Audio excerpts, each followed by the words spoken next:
The countdown has begun.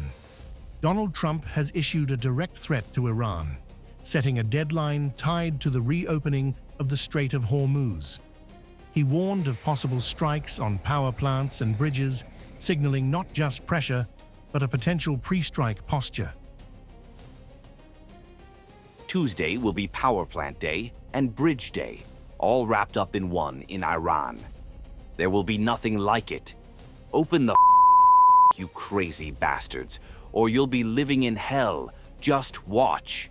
Praise be to Allah. Iran has fired back with a sharp legal warning.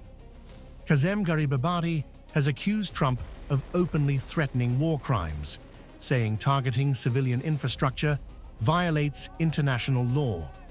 Tehran is now framing this not just as conflict, but as grounds for prosecution.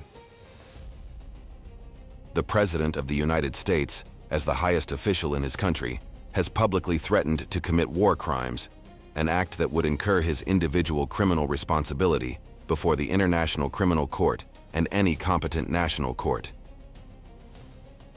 Iran is escalating the fight into the legal arena, citing violations of the UN Charter, the Rome Statute, and Geneva Protocols.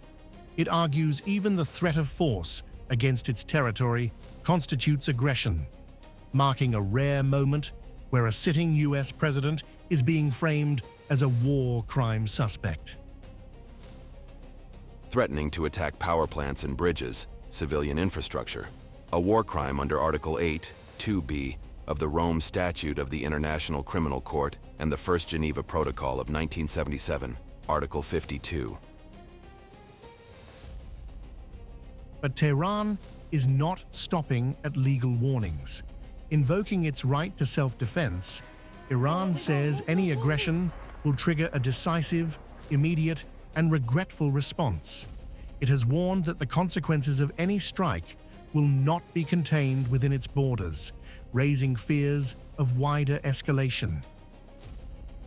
The Islamic Republic of Iran, based on Article 51 of the United Nations Charter, will give a decisive, immediate, and regretful response to any aggression or imminent threat. This is no longer just rhetoric. With the Strait of Hormuz at stake, any escalation could disrupt global oil flows overnight. Iran's final warning is blunt. Step back now, or risk being remembered not as a leader, but as a superwar criminal.